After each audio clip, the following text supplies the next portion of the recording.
Morning, welcome back my little Rizzlers, looking very Sigma today. Okay, that probably won't be a regular thing, but can't promise anything. As you can tell from that scary introduction, I'm always on that quest for knowledge so I can keep up with what's going on in the world. And after finishing my 90s slang to Gen Alpha slang worksheet, I wanted to use new word I learned in real life. Maybe the brain rot was there all along. We've just repackaged it for modern times with a side of Cocomelon videos. Who knows, maybe in the future the cringiness of saying majestic and ate that will be cool again, like, you go girl, no diggity. Fresh? And jump scare, this is actually from an old Navy catalog for hip children's clothes. The kid audience has always been a target for billion-dollar companies operating under corporate capitalism. That still hasn't changed. If there's a miner, we're gonna mine her for gold.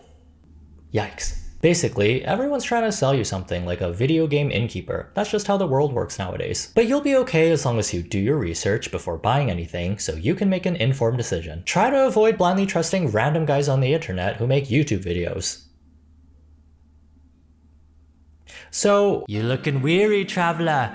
Are you looking to sit down for a point? Or would you fancy a magic potion for health? Well, we don't have that, but we do have Gamer Subs, our sponsor for today. A healthier and cheaper alternative to energy drinks. Since the majority of my audience are fully developed frontal lobe people, I feel better about telling you guys about this. It's 0 sugar, less than 1 calorie, and if you're a fan of anime, you'll like what they have to offer. Gamer Subs isn't something I drink daily, but when I need that extra pick-me-up to get me through that after lunch grogginess, for me, half a scoop of this with some ice cold water is a refreshing way for me to get my energy back up. I like that you can adjust the servings based on how much you need. I tend to make mine a little less sweet. Sometimes I don't feel like downing an entire can of liquid just to feel something. The best way to try Gamer Subs is with their free samples, and they do ship worldwide. Then you don't have to fully commit, just in case it's not for you. If you're already a fan, you can use my code Edvasian to get 10% off your order. You can find it in the description, traveler.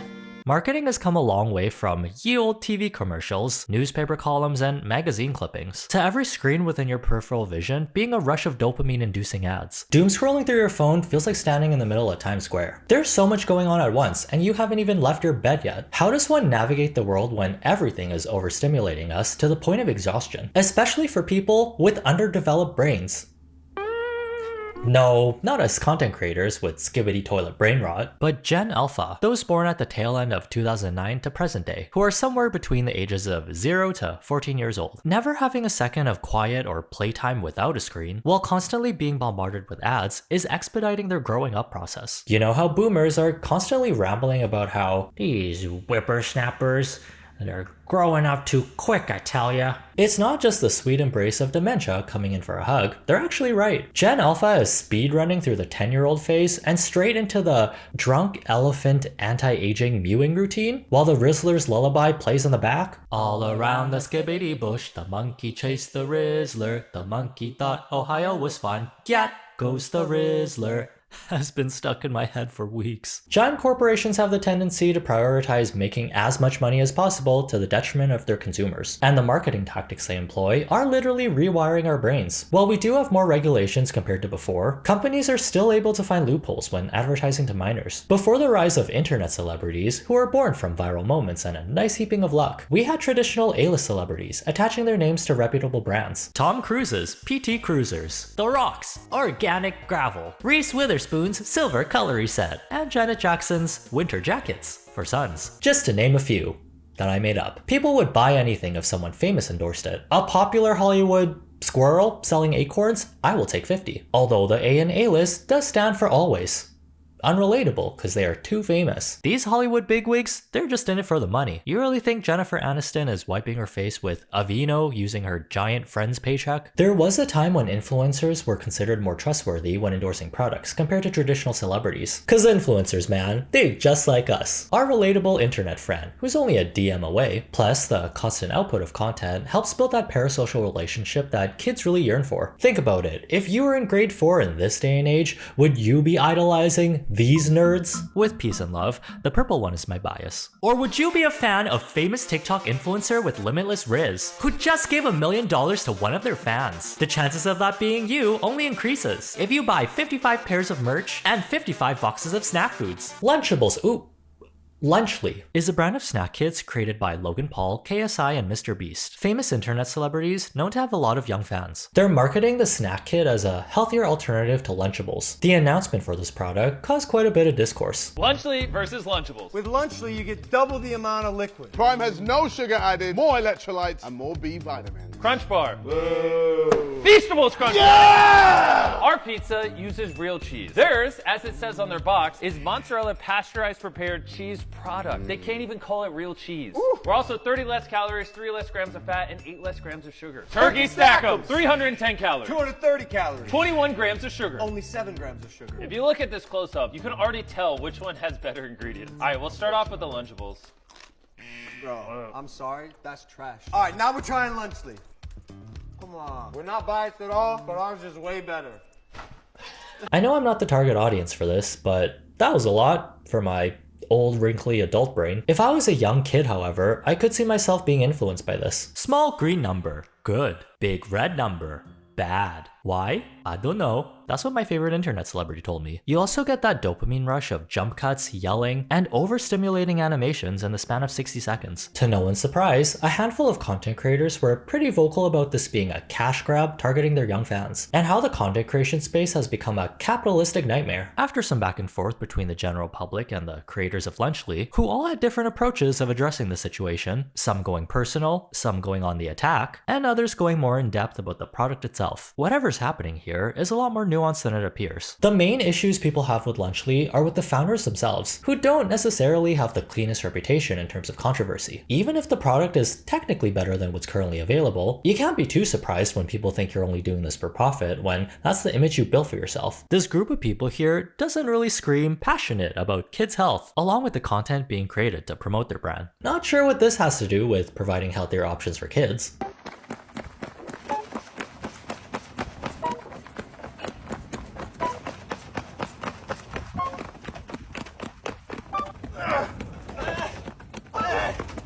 I'm going! I guess you can only do so much when your product is literally, can I copy your homework?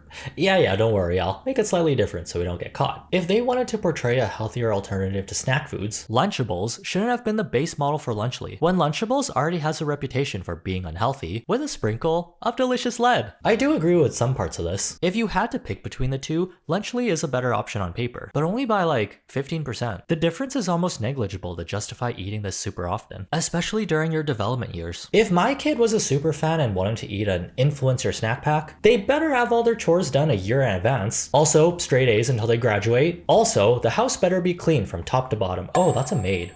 I think I'm looking for a maid. Other than the nutrition and the differences between the ingredients, the only factor that really separates these two products are that one has the backing of 3 super famous content creators with a chokehold on Gen Alpha, who'll believe almost anything they say. If Logan, KSI, and Mr. Beast say this is perfectly fine to eat every day, the cafeteria is gonna be filled with Lunchlies with not a single fruit or vegetable in sight. Health campaigns and health-focused content creators have even criticized these Lunchly snack kits. You'll see countless comparisons being made to Lunchables. To be honest, some of the comparisons are kind of cringe and don't make much sense to me, but maybe that's because I'm not the target demo. Flavorful combos versus standard picks? The meal kit combos are nearly identical to Lunchables. Big gestures versus mid moments? I certainly don't remember that lesson in my nutrition classes. I don't think it's causing harm. I don't think it's bad, but I think it's been marketed in a way that gives people an impression that it's really, really good for hydration and or should be consumed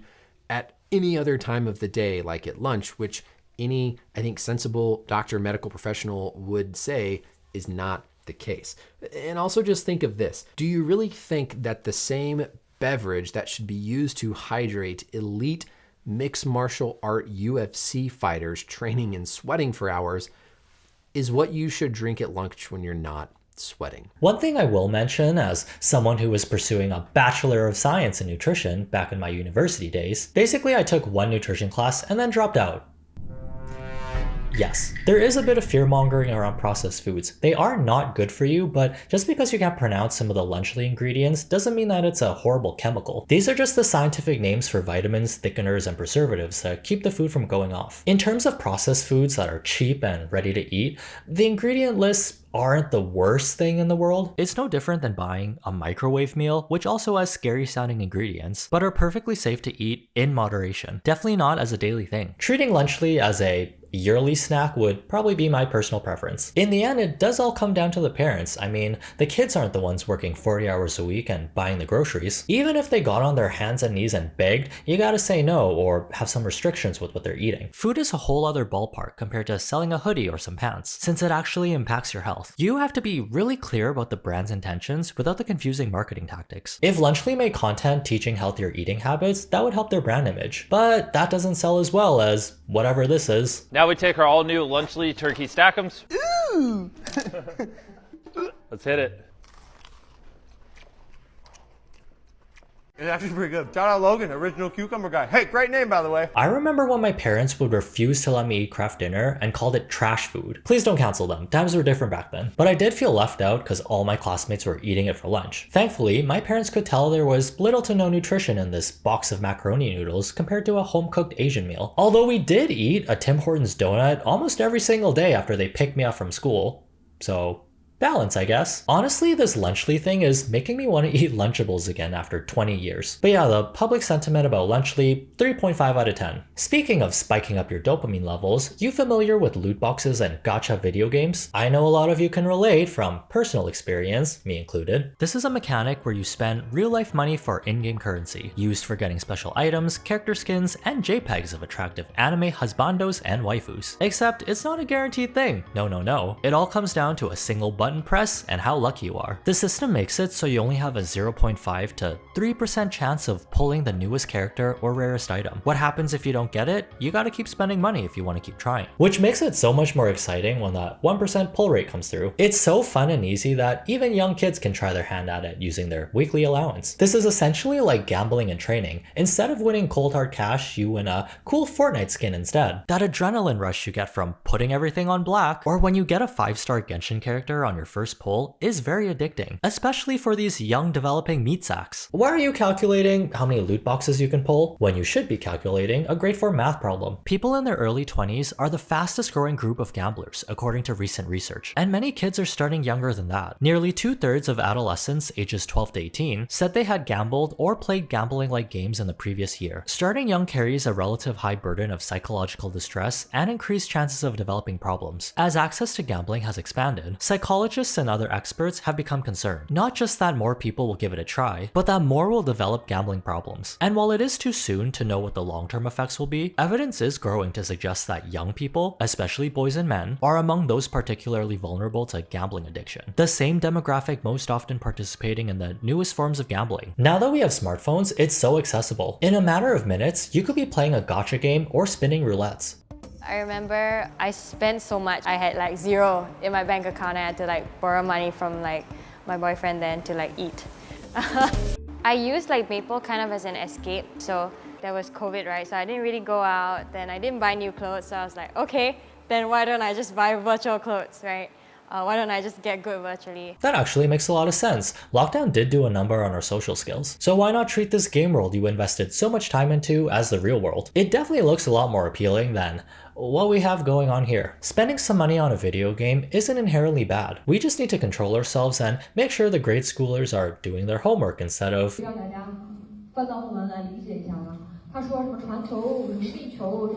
Thankfully, we are starting to realize the effects of engaging in this type of behavior at such a young age. More regulations are being put in place, such as limiting accounts to certain spending amounts each day. Some countries have gone as far as to ban any form of loot boxes altogether. Too bad this didn't happen before a 13-year-old spent her family's entire life savings on a mobile game, resulting in her mom finding 7 cents left in her account. She even deleted chats and transaction records to hide them from her parents. That is very spooky and sad. The last thing we'll talk about as a quick mention is galaxy gas, which is Genuinely frightening, this company specializes in a gas product used to refill whipped cream canisters that give it that airy texture. They state you can make 20,000 servings of whipped cream using a single canister. Are you also fueling a car with this? This is like those people in those math problems that buy 100 watermelons, 72 apples for their family of 42. The issue is that people were finding out you can eat the gas directly through your mouth, which is not good. Just one look at this and you can tell that it's aiming to target a younger audience. Other than the creator doing demos of him using the product, I don't think people are just using this to make sweet treats. The packaging is fun, it's super accessible where you can order it off Amazon without an ID. It also comes with a mouthpiece? Pretty weird if you're not intended to inhale it. Once this call went on social media, it became a trend of people using it at school and posting videos of themselves being goofy. Well, if you're a parent, what are you still doing watching this video? Get off your phone and never let your kid go outside ever again. Just kidding. Sort of. The world is a scary place. All you can really do is try your best, right? And besides, you can't just put the kid back from where it came from or bring it in for a refund. Hopefully watching this video is a net positive for you and we can all be smarter consumers together. Humans are also quite sturdy. A lot of us 90s kids grew up on a diet of Red 40, Play-Doh, and lead paint. We turned out more or less fine. Brain still work good. At least the YouTube algorithm is a reassuring presence in our lives. And you can feed it a lunchly by liking this video. In turn, it'll keep feeding you hits of dopamine by showing you videos you'll enjoy. Like this one, and one of my many other videos, perhaps? Have a good day, try not to be dumb, and see you in the next one.